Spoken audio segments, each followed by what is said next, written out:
દાહોદમાં બહુચર્ચિત નકલી જમીન એને પ્રકરણ મામલે પહેલેથી જ જેલમાં બંધ 4 આરોપીઓની પોલીસે સબજેલમાંથી ધરપકડ કરી અન્ય કેસમાં કોર્ટમાં રજૂ કરવા અને પોલીસ રિમાન્ડ માટે કાર્યવાહી કરાઈ હતી। નકલી જમીન એને પ્રકરણ મામલે પોલીસે જેલમાં બંધ 4 આરોપીઓને ટ્રાન્સફર વોરંટના આધારે તેમની અન્ય ગુનામાં અટકાયત કરી છે। ખોટા જમીન એને કેસમાં એક પછી એક નવા ખુલાસાઓ થઈ રહ્યા છે ત્યારે હવે જેલવાસો ભોગવી રહેલા કેટલાક આરોપીઓને જામીન મુક્ત કરવામાં આવી રહ્યા છે ત્યારે હવે ફરી જેલમાં બંધ બિલ્ડર સેસવ પરીખ, વચેટિયો અદનાન વોહરા, સિટી સર્વે કચેરીના શિરસ્તેદાર દિનેશ પરમાર અને મેન્ટેનન્સ સર્વેયર રાહુલ ચાવડાની ડોકી સબજેલમાંથી દાહોદ પોલીસે ટ્રાન્સફર વોરંટના આધારે ધરપકડ કરતા જમીન પ્રકરણના ગુનાઓમાં સંડોવાયેલા લોકોમાં ફફડાટ ફેલાયો છે ત્યારે આ મામલે એસડીપીઓ અને આઈઓ એટલે ઇન્વેસ્ટિગેશન અધિકારી જગદીશ ભંડારીએ આ મામલે પ્રેસ વાર્તાલાપ યોજી હતી અને ચારેય આરોપીઓની ભૂમિકા વિશે વધુમાં શું માહિતી અપાઈ હતી સાંભળીએ તેમને। બનાવની હકીકત એ પ્રકારની છે કે દાહોદ ખાતે જે એને લગતના અલગ અલગ ગુનાઓ દાખલ થયા હતા એ પૈકી આજ રોજ અન્ય ગુનામાં અટક થયેલા આરોપીઓ પૈકી શેષવ પરીખ, અદનાન વોહરા, રાહુલ ચાવડા અને ડીકે પરમાર આ 4 આરોપીઓને અન્ય ગુનામાં અટક કરવા માટે નામદાર કોર્ટમાંથી હુકમ મેળવી જેલમાંથી કબજો મેળવવામાં આવેલ છે અને તેમની અટકની પ્રક્રિયા હાલમાં ચાલુમાં છે।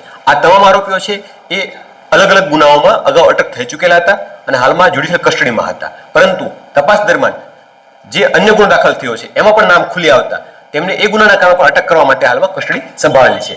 હાલમાં જે કસ્ટડી છે એ ટીડીઓની જે ફરિયાદ હતી એમાં તેમને અટક કરવાની પ્રક્રિયા ચાલુમાં છે। સર, આ 4-4નો રોલ શું હતો? 4-4ના રોલમાં જોવા જઈએ તો શેષવ પરીખ અને અદનાન વોહરા એનો રોલ એ પ્રકારનો છે કે જમીનના માલિકો પાસેથી એને કરાવવા માટે પ્રક્રિયા પોતે સંભાળી વચેત્રીએ કામ કરી અને એનો હુકમ ખોટો બનાવવામાં મદદરૂપ થયા હતા। જ્યારે અન્ય 2 લોકો રાહુલ ચાવડા અને ડીકે પરમાર એમનો રોલ એ પ્રકારનો છે કે સિટી સર્વે કચેરીમાં જે પ્રોપર્ટી કાર્ડ યોગ્ય નિર્ધારિત કાયદાકીય પ્રક્રિયા અનુસાર બનાવવું જોઈએ એમના બદલે એ પ્રક્રિયાને બાયપાસ કરીને સીધું જ પ્રોપર્ટી કાર્ડ બનાવી આપ્યું હતું આ ખોટા હુકમનો ઉપયોગ કરીને અથવા અન્ય કોઈ રીતે। આ કારણોસર આ 4 લોકોને ફરીથી હિરાસતમાં લઈ અટકની કાર્યવાહી હાલમાં ચાલુમાં છે। જે ગુનામાં અટક કરવામાં આવે છે એ ગુનામાં કેટલા લોકો વિરુદ્ધ ગુનો દાખલ થયેલો? આમાં ટોટલ 70 લોકો સામે નામજોગ ફરિયાદ દાખલ થઈ હતી જે તે સમયે। એમાંથી અમુક લોકોના અવસાન પણ થઈ ગયા હતા। 15 ઉપરાંતના આરોપીઓ હાલમાં અટક થઈને જેલ પર મોકલી આપવામાં આવ્યા હતા અને આગળ તપાસ એમાં ચાલુ હતી। હા, આ 4 લોકો સિવાય પણ અન્ય લોકોના નામ તપાસમાં ખુલી આવેલા છે જેમની તપાસ હાલમાં ચાલુમાં છે।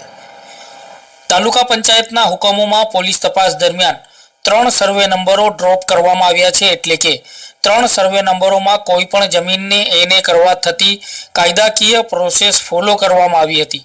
આ 3 સર્વે નંબરોમાં સંબંધિત સરકારી કચેરીઓના સાચા અભિપ્રાય, અરજીઓ ચલણ, ચકાસણી સ્થળ સુધીના રિપોર્ટ જે તે કચેરીના વર્કશોપમાં નોંધ સાથે મળી આવ્યા હતા।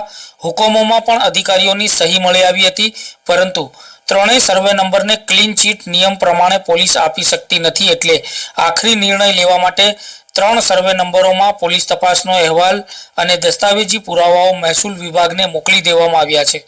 પોલીસ તપાસમાં હજુ પણ અન્ય લોકોની સંડોવણી છે કે કેમ તે અંગે પણ તપાસ ચાલી રહી છે।